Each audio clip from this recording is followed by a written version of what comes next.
Hi and welcome. You're listening to the X22 Report. My name is Dave and this is episode 595 and today's date is February 18th, 2015 and the title of this episode is As the Collapse Accelerates, U.S. Government Central Bankers Provoke World War III. Let's get into the economic collapse news now. We're still having problems out in Greece with the Greek government and the ECB. They can't come to any type of decision, and sooner or later, because we know the deadline is coming up, that they're going to have to make a decision of what they're going to do. Right now we see the ECB just boosted the Greek cash allotment to 68.3 billion euros. This is an increase of 3.3 billion euros, which means that the cat and mouse game between Greece and Europe will continue for one more week. After that, the government will run out of cash. Now, the Eurogroup is out there, and they're saying that in the end, in order to safeguard the banking system, capital controls will probably have to be imposed. And we knew this was coming. We knew they were shut down the banks. We knew that they would impose capital controls. We knew that they were going to eventually go in and access the people's money to bail out the banks. We knew this was going to occur, and we can see we're heading down this path here. And eventually this most likely will occur. And Greece is going to have to decide where and what they're going to do. Are they going with Russia, China, or with the ECB? But it seems like it's getting very, very difficult to negotiate with the ECB because they want their debt paid off. They don't want any write-downs because they're afraid that this will spread across the Eurozone. And every country who's in basically the same situation will ask for a debt write-off. And they don't want to give in. And we can see this is completely evident from how they're dealing with the situation. The central bankers, you have to remember, they have no allegiance to a country, to any people.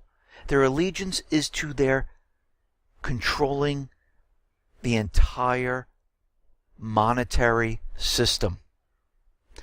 What they do is they put countries into debt, they buy up their natural resources for pennies on the dollar, and they resell it back to the country once the country improves. And if the country doesn't improve, guess what? They sell it off to private corporations. They really don't care as long as they capture the natural resources of a country. And this is what they do. And once they have full control, they're happy. And we can see this is what is happening out in Europe to every single one of these countries. It's non-stop. Here in the United States, what do we see? Well, we see the government is continually putting out illusionary statistical numbers, at least those they can control, like GDP, inflation, unemployment. They can control the stock market to make everyone look over there and say, look, the stock market's reaching all-time new highs. They suppress oil, they suppress gold, to make it look like we're in this fabulous recovery. But when we look at real economic indicators about how the housing market is doing, about how retail is doing, how the real unemployment numbers do not match what the government is trying to convince us of. And we can see that, the economy is not doing well. We see that the producer prices final demand dropped by 0.8%. They were only expecting a 0.4% drop. So basically, it dropped a lot more. If we exclude food and energy, it doesn't matter because the PPI fell by 0.1%, missing expectations of a 0.1 rise. And excluding food and energy and trade services, the PPI fell 0.3%. So this is not happening because of the energy price drop like they want to convince us of. The PPI final demand saw its biggest month-on-month drop on record. Now we understand Freddie Mac and Fannie Mae, they've introduced a new program where people have to put only 3% down. Actually, if you're going with a new house, a lot of the builders will make up that difference. They'll also give a mortgage to those people who have a heartbeat, all subprime people. They're doing the same thing as they're doing in the auto industry, and the auto industry is actually falling apart. Sales are starting to slow. We're seeing that people are delinquent on their payments. And we're seeing the same thing occur that happened back in 2007, 2008. This is all creating debt. People actually have no money and cars are being returned. Well, we can see with the housing market the same thing is happening. And we knew this was going to happen going back a year or so. Actually, almost 2 years now, when the mortgage company started laying off thousands upon thousands upon thousands of people. And that trend continued all the way up to the present time, as of right now. And we've been tracking how mortgage applications have been doing. And they have cratered by over 13% after tumbling 9% in the week before. People are tapped out. The American everyday person is not looking to purchase a home. They're nervous, they're afraid, they don't feel secure in their job, and they realize from all the other information that's coming out that this recovery doesn't feel like a recovery. Even though the president is telling us we're in a recovery, it doesn't feel like it, because I have a job right now, and I'm putting out resumes. This is what the people are looking at, and I know from many people who have been telling me this, they cannot find another job at the same pay rate. A lot of times they put out the resume, they don't even get a response. And those they do get a response, interviews are never ever set up, and they're continually sending it out. And we can see by everything that's going on that things are starting to fall apart. The Census Bureau reported that in January, both housing starts and permits missed expectations. The reason? Yet another drop in single-family housing. Multifamily rental units, where the Fed is giving free money to hedge funds, investment companies, foreign investors, where they invest in cash and try to rent out these homes. They try to hold on to it to drive prices up. We see it is failing right now. They want to get out of the market.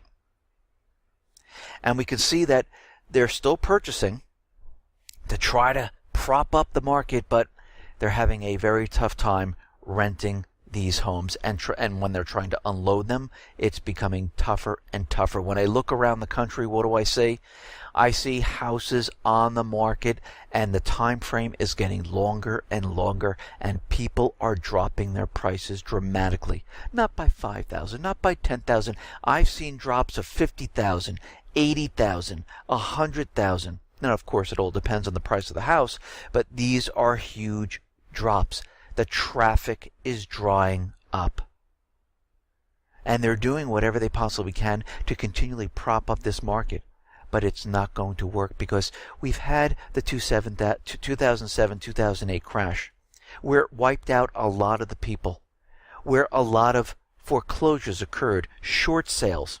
People lost their jobs and they could never find the same job at the same pay rate. A lot of them couldn't even find the same job at all, and they've taken many different part-time jobs. People's credit have been ruined.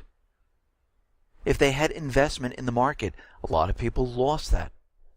And now there has been no recovery. The money the Fed continually created, sloshed around in the market, in Wall Street, and through the banks, never hit the people. Actually, if you look at it, the middle class, the poor, are getting poorer. It's getting worse for them. It's getting harder to survive. It's not getting better. I mean, they tried dropping the oil prices, thinking during the holiday season this was going to drive people to the stores to purchase goods. But guess what? It didn't work. We knew this wasn't going to work, because people are nervous. They keep the money, or they use the same money and they fill up their tank and they get a little bit of extra gas. That's it. Nothing else is going to occur. We also know they're using the suppression of oil to put pressure on Russia. There's many different agendas around the suppression of oil.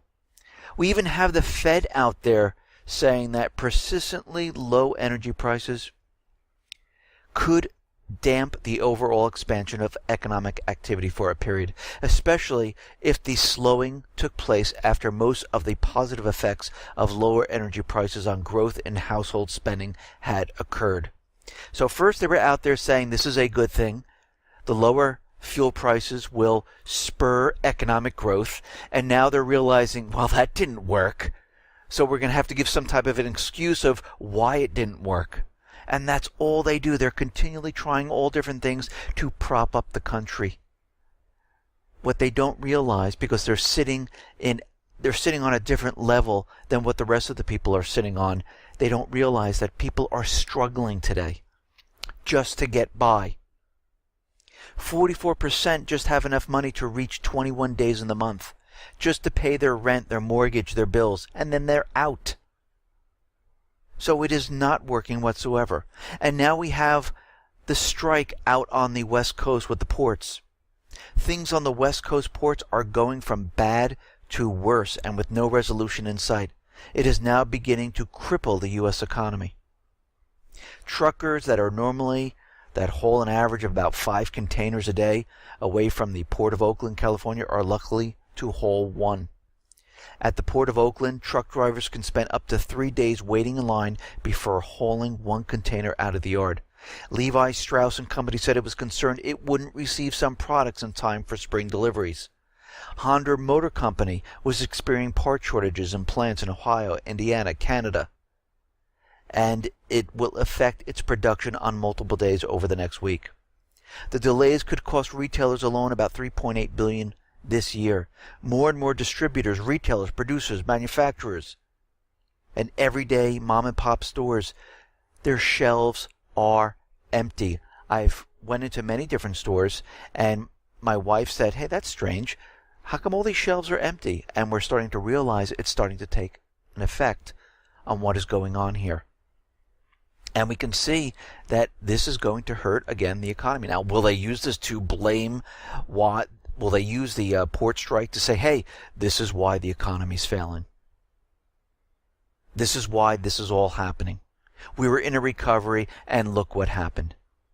Now, is this a natural everyday strike? I'm not really sure about this. And we're going to have to wait to see how things actually turn out and how things actually go. I know there was, in the past, I think it was 2002, there was a port strike and it cost the economy billions of dollars. The same thing's happening right now. But if this continues, we're going to see empty store shelves. We're going to see problems, and this is why you need to be prepared, because we don't know exactly what's going to happen and how the collapse is going to occur. Now, is this going to happen tomorrow, the next day? No, nobody has a crystal ball to say when it's going to exactly occur. But what we do know is from everything that we're looking at that it is approaching. Just like back in 2005, 2006, when people reported, the collapse of the subprime credit is going to occur. People laughed. People said that's ridiculous. Even in 2007, even in 2008, when the Fed came out and said, hey, we're not forecasting any type of recession whatsoever. And of course, they said this in the year of 2008. And then we had a recession in 2008. And all of a sudden, companies were laying off left and right. All of a sudden, it just happened one day. And the same thing is going to occur. They're going to continually prop it up, try to cover everything up, just like they did in 2008. There's no difference here. And when they can't do it anymore and things start to fall apart, it's just going to happen. And of course, they're going to try to cover it up with an event by starting war.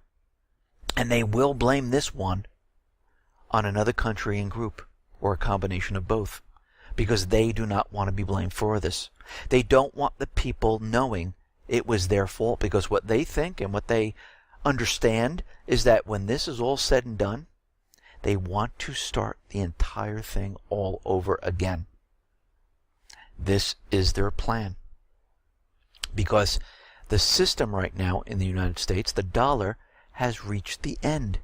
And it's time to reset it. And this is what they're doing.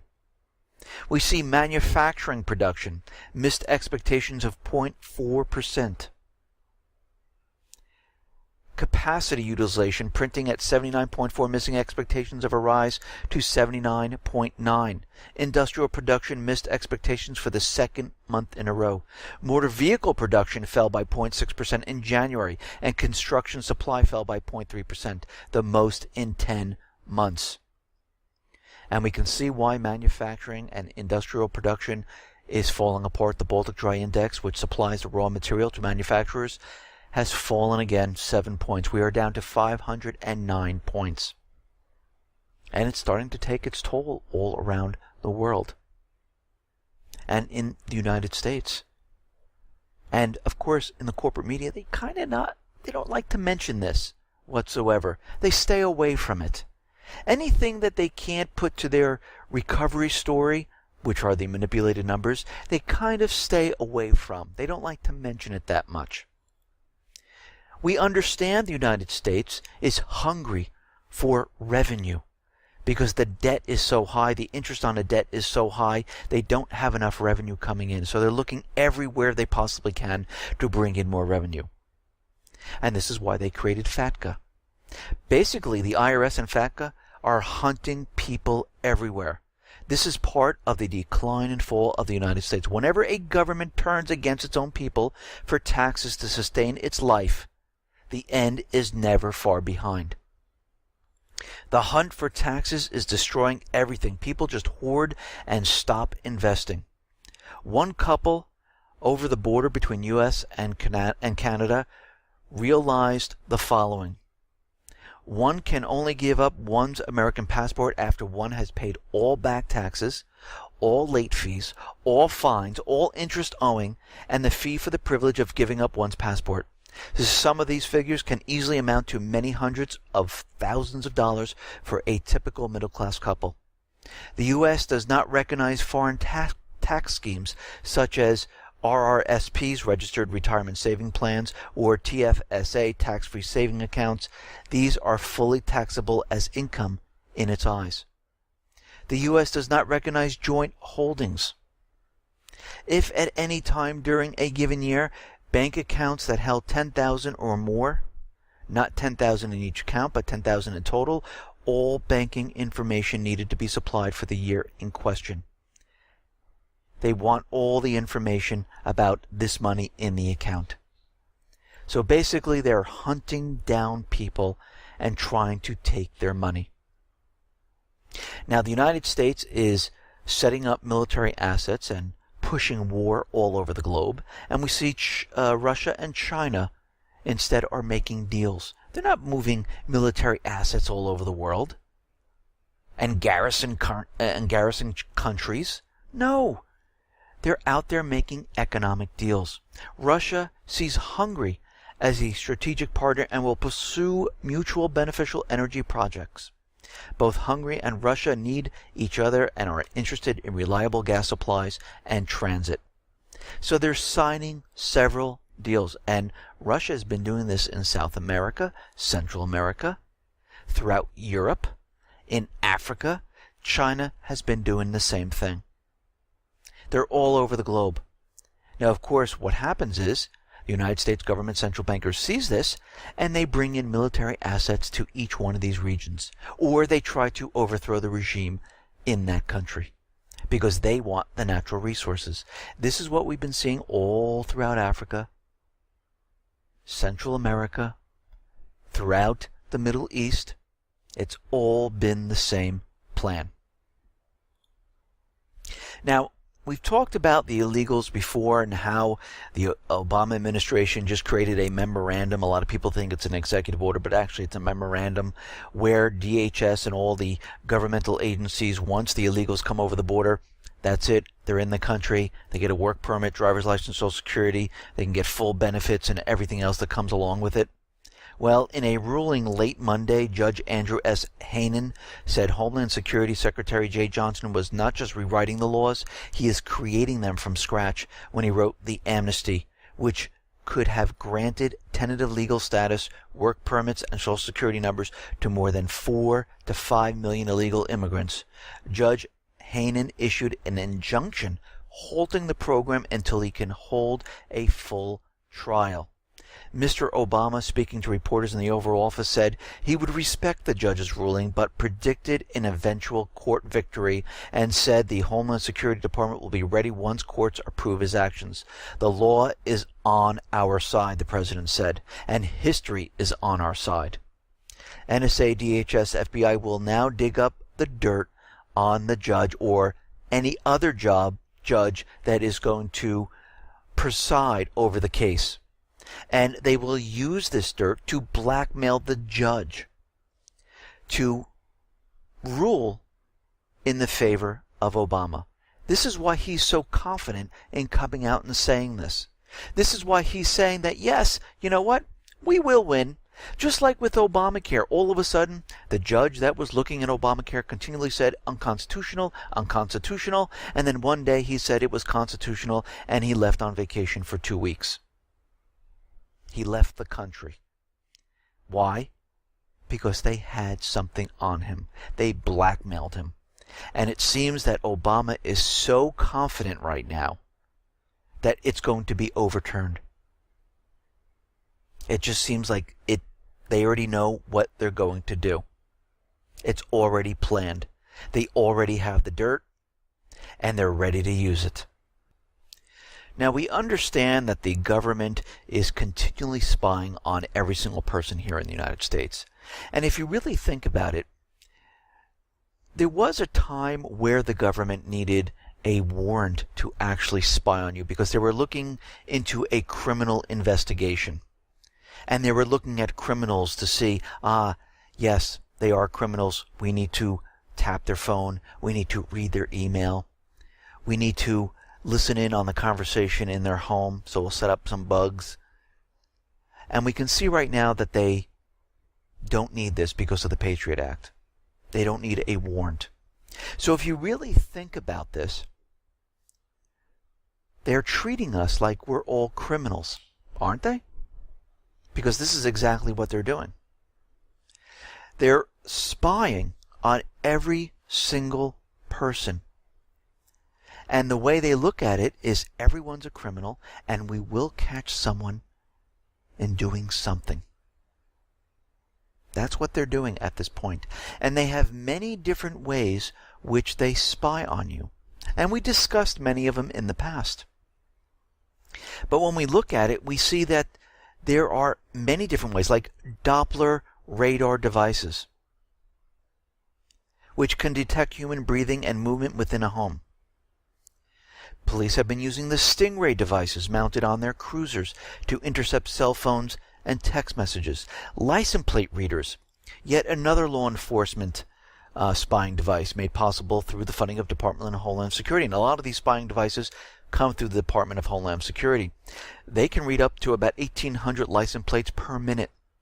Sidewalk and public space cameras sold to every single community, town, city, through DHS to make everyone believe that this will stop crime, which it does not whatsoever.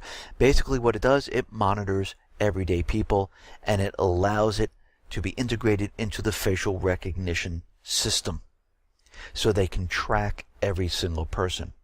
They're using biometric and DNA databases.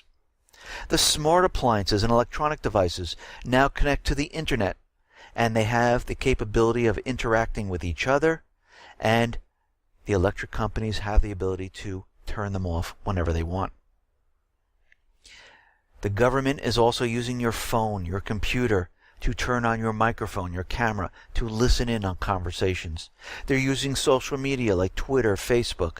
We already know they have firmware embedded in hard drive systems that were created by Seagate, Western Digital, IBM, and many others, where you cannot block this. They have implemented backdoors into Google, Yahoo, Facebook, you name it, it is there.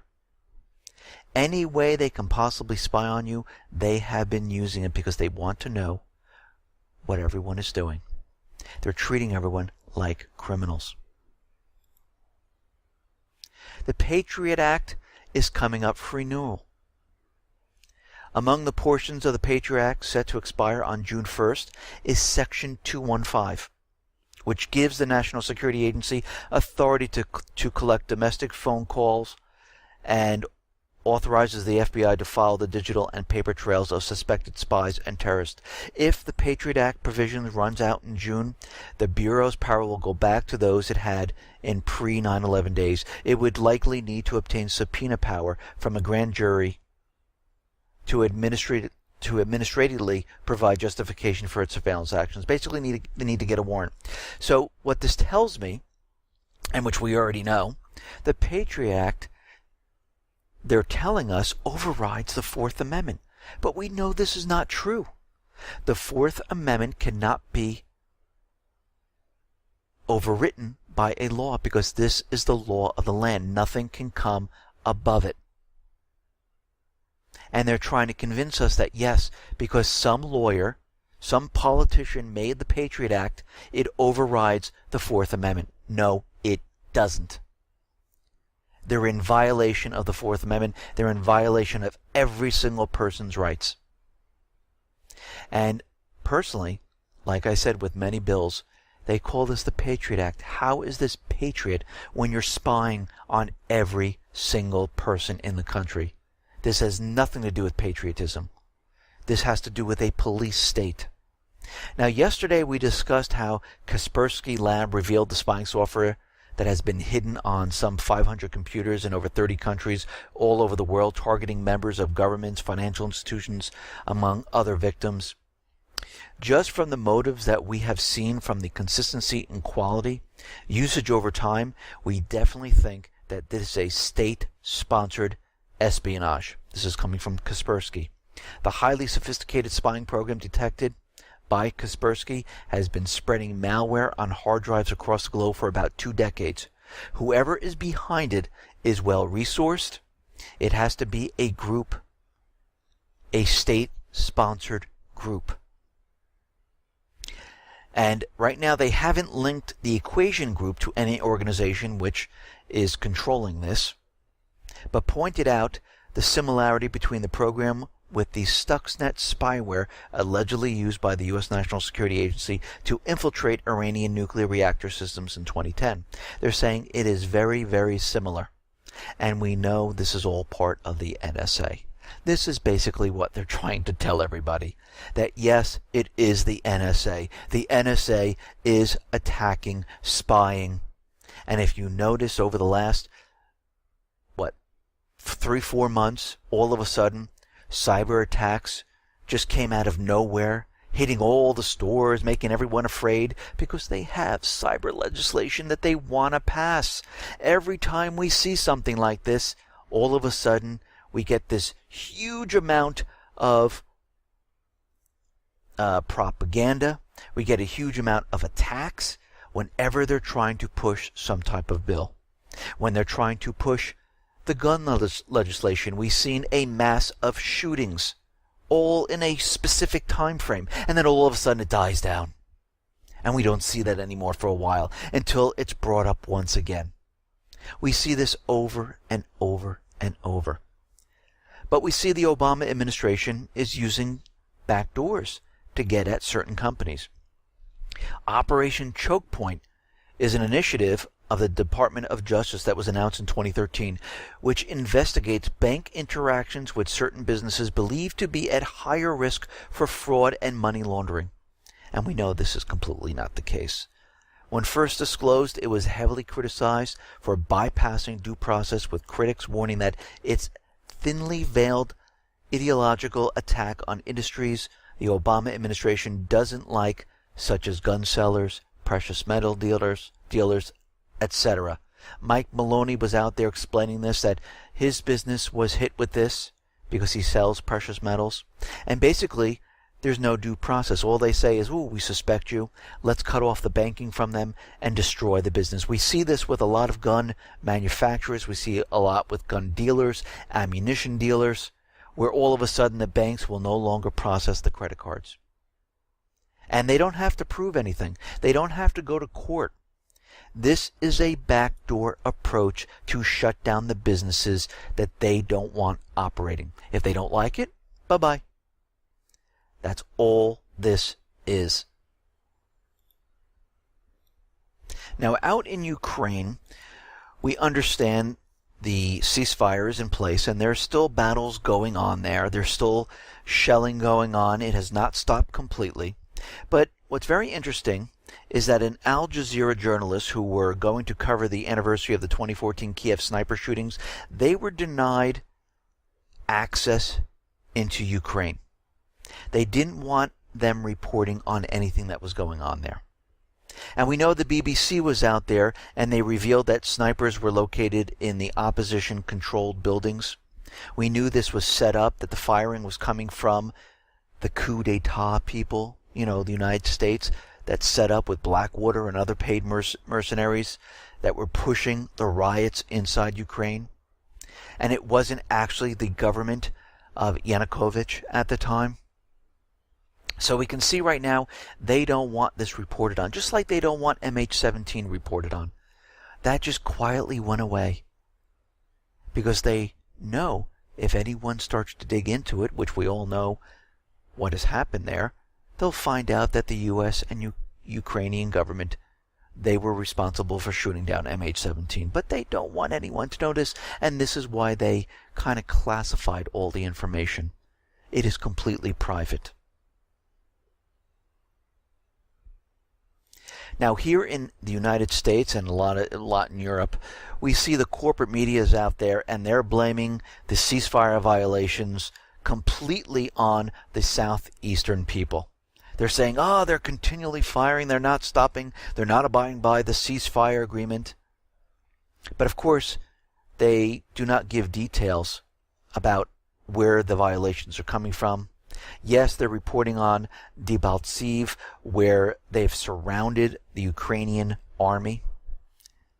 And of course, the Ukrainian armed forces are shelling that area, trying to have them released. And they're continually using propaganda to let everyone know the ceasefire deal is in violation, and it's because of the southeastern people, which is actually the opposite. It's actually Kiev who's continually shelling, because their people are surrounded, and most of the people that are surrounded in this area are paid mercenaries. A lot of them are outside forces from Poland, Croatia, U.S., England, and they want those people out of there, and this is why they're getting so nervous about this. And we see that the Donetsk people, they are withdrawing heavy artillery in line with the Minsk agreement. They are beginning to withdraw some of their equipment, and they want Kiev to follow on the other side. And we're going to have to see if Kiev actually starts to withdraw some of their heavy artillery. Last time, they did not do it whatsoever. They left it in place. So the Donetsk people left theirs in place. Now, in the Debaltseve area of Ukraine, we see the Kiev troops who are surrounded there are leaving the area. Basically, they surrendered en masse. But Poroshenko is out there, and he has announced a complete withdrawal from the contested city, where he radioed in and told them to start withdrawing. No, this didn't happen, because what we're seeing is that that whole entire area was surrounded. Communication was completely disabled. The Donetsk Republic leader was out there saying, well, Poroshenko couldn't have given them an order because we have been blocking their communication. Radio stations don't broadcast, phones don't work. There were no signals going in or out of this area. Everything was shut down. So there is no way an order from Poroshenko was able to get into this area. These people surrendered to us, and we're letting them go. This is exactly what has happened. But of course, Poroshenko, as he does so well, he lies. And this is what we've seen time and time again. Now, the DPR, they say they have complete control of the Debaltseve area, and they are controlling the entire region at this time. Kiev is not. Now, the OSCE is saying that they're going to bring in 6 convoys to monitor what has been going on in the Donetsk Republic. And they're going to bring all these in to monitor what's going on. Yatsenyuk is out there, and he wants Russia to pay for the war in Ukraine. He said, as for the reconstruction of the Donbass, I think it is logical to put the question of reparations to the Russian Federation. They destroyed the Donbass, and Russia should pay for the restoration of Donetsk and Lugansk, Yatsenyuk said. Earlier, Yatsenyuk said the amount of damage from the military actions in the east of Ukraine totaled about $8 billion. Well, you know what's going on here. They owe Russia billions of dollars for their gas. Any way the central bankers can get out of owing this money, they're going to try it. But we have to remember, the coup d'etat was brought on by the US and EU. They created all that damage in the Donbass region by going after the southeastern people because they did not agree with the puppet regime that was put in there, which were basically central bankers, friends of friends, to control the region. Crimea was voted away. The southeastern people wanted the same thing. But again, this is the production area, and of course, the US government central bankers could not let this happen, and this is why they called them terrorists and created an anti-terrorism force. So basically, this whole entire blame should be on the EU and the US because they're the ones who created this mess. And it is a complete mess. Because look what happened in this country. The economy fell apart. People are being sent off to war. The country is split apart. And the people are rising up at this time. They want their country back.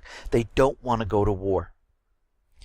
So because of the Minsk agreement and how Russia, France, and Germany all got together and put together a peace deal, Canada decided, since we're pushing peace right now, we should have sanctions against Russia. And the Prime Minister of Canada, Stephen Harper, has issued a statement announcing fresh economic sanctions and travel bans against 37 Russian and Ukrainian individuals and economic sanctions against 17 Russian and Ukrainian entities over their alleged role in the escalation of the situation in Ukraine. Which completely doesn't make any sense. Let's waiting to see if the peace process works. Now, most likely it won't because we have the central bankers there who are going to try everything and anything to get the war started. They don't want peace. Most likely they will try a false flag event inside Ukraine to push the war forward. I mean, we have U.S. Senators John McCain and Lindsey Graham out there stating, the ceasefire has failed. Let's bring in the lethal weapons. Let's move and push this war forward. What are we waiting for? We can see right now they want this and they want the war bad. If they want it so bad, let them go to the front lines and fight with the troops in Ukraine. There we go. Bring your families if you want war so bad. That should be something that we needed to add on when we remove the present government and we put in a new government. Whoever wants war goes to the front line with their families. And we'll see how much they call for war at that point in time. And there's no way out of it. You can't take a different position like, being a medic. No, you're going to the front line. You'll be the first one off running into battle. And we see out in Ukraine there is about 400 protesters that have gathered near the Ukrainian parliament building in Kiev. The demonstrators are chanting, all deputies are separatists. Give back our money. And, of course, these people are out there and they're sick and tired of this government. And we're going to see more and more of these protests occur. And, of course, every time a protest occurs, the government comes out with full police force and brings and pushes them back. Now, in the past, when the people wanted a different government, like the United States said, they want freedom, they want democracy, they should be heard. But now when they're saying, we don't want this government in here, they're silenced. And this is the way the U.S. works. Now, U.S. Navy Rear Admiral Charles Williams, as the U.S. is preparing for an annual joint drills with South Korea starting in March, the U.S. littoral combat ships are designed to operate in coastal areas, but are also capable of conducting operations in the open ocean and defeating threats such as mines, diesel submarines, and fast service craft. So the U.S. is going to deploy 4 warships in Singapore's coastal area. That's what they're looking to do. The State Department right now is moving military assets all throughout Europe. The government officials in the United States say the White House is readying to announce a policy change that will let armed unmanned aerial vehicles or weaponized drones legally be given to allied nations. Yes, because they're moving all these military assets to all the different areas because they know what's coming. They know there's going to be a full-blown war. They know there's going to be riots in every single country. And they want everything in place. And this is exactly what they're doing right now. Now, Italy is out there, and we know the Middle East is falling apart. We know Libya, the government basically has fallen. Yemen, the government has fallen. Lebanon's still in battle. Iraq is still in battle. But we can see things are rapidly falling apart. And Italy is screaming out there, saying that the Libyan militias, the new government in Libya, is going to merge with the Islamic State. This is all propaganda. They're trying to make everyone believe that we need to go back into Libya. And we knew this was going to happen. And here we are today. I mean, back when we were saying this, people were like, you're crazy. That doesn't even make sense. Look what's happening right now. They're looking to go back into Libya. Right now, Italy is so worried, they're putting 500 soldiers on the streets in fears of an Islamic State attack. And they're protecting all different areas. They're also mobilizing 5,000 strong military force to fight the Islamic State in Libya. We are getting prepared to see a major offensive in the Middle East. We understand the United States already brought in 4,000 troops to Kuwait. Military assets are being pumped into Kuwait, into different depots. We see many other coalition countries bringing in troops. And Obama's just waiting for the authorization for war. And if Congress does not vote yes, something will happen to convince them to vote yes. Now, right now, the U.S. intelligence community continues to see President Assad as winning the war against the Sunni rebels in Syria. In Syria, we assess the conflict is trending in the Assad regime's favor. And the regime holds the military advantage in Aleppo, Syria's largest city, and we anticipate that in 2015 the regime strategy will be to encircle Aleppo, cut the opposition supply lines, and besiege the opposition. But the Pentagon agency said Assad would continue to receive strategic support from Iran and Russia. So they're very nervous that Syria is going to beat the Free Syrian Army. And we can see right now they have surrounded Aleppo. And NATO and UN desperately seek ceasefire to save the Islamic State / Free Syrian Army, which is basically one and the same, because the United States can't come out there and say, listen, we're funding the Islamic State, we're giving them weapons. So what they do, and it's a very tricky thing, is they say, no, we're training the Free Syrian Army, all new soldiers, we are giving them weapons, and they defect right over to the Islamic State, because right now the Islamic State isn't as big as everyone thinks.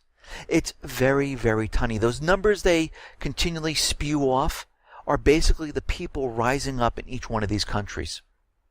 The Islamic State is a small band of paid mercenaries that are running around the country, and they're building up the amount in the Islamic State by training the Free Syrian Army, and then they defect right over. This is how they're doing it. And right now, Obama is going to allow the Syrian rebels to call in airstrikes, B-1B bombers. And basically what they're doing is the White House has decided to provide pickup trucks equipped with mounted machine guns and radios for calling in U.S. airstrikes to some moderate Syrian rebels, aided by American B-1B B-1B bombers. Now, we already know the Islamic State has some of these because they're one and the same. Basically, when they get this equipment, the Free Syrian Army will defect, and that equipment will just flow over to the Islamic State. This is what they want to happen. Just like we've seen all these airdrops supplying the Islamic State, and the U.S. goes, oh, that was a mistake. No, it wasn't. The planes would drop about 500 to 2,000 pound guided bombs, a typical load for the B-1s that have operated in Afghanistan as well as Syria. Using the B-1 sniper pod, which allows the aircrew to precisely target moving objects, the crew could target tanks, motorcycles, and other moving objects. So right now we can see the Islamic State has the ability to call in airstrikes because they're getting ready for a major offensive. They're trying to push back the Syrian army. This is what this is all about. Now, there is intel coming in, and it seems Egypt has been interrogating some Islamic members that they've captured in recent weeks. And they are saying that Islamic State is planning ground offensives this spring and summer aimed at taking over more territory across the Middle East and the Persian Gulf. Some of the information indicates the new offensive will not be limited to the Arab world. They're saying that these attacks will also include Europe and the United States. That they will activate cells in each one of these countries. And this is what the European governments, the United States, CIA, MI5, MI6, Mossad, they're all in place to carry out the main event. And they're continually building this up. If you look over time, you can see they're continually building up the story that the Islamic State is bad. They're scary terrorists. They're the boogeyman. And they're continually doing this over and over and over until they get the people convinced. They're doing the same with Russia. Now they're convincing everyone that they have cells all over the country. So when this false flag event occurs, people say, it is the Islamic State. It is Russia that cyber-attacked the financial institutions. It is China. It's North Korea. Because they've been doing this for a while, and they're trying to convince and create a story to go along with what's going to happen. And all of this is to cover up the economic collapse. And this is where we are headed right now. Listen, everyone. Thanks a lot for listening. Be well, be safe, and especially be prepared. Thanks a lot.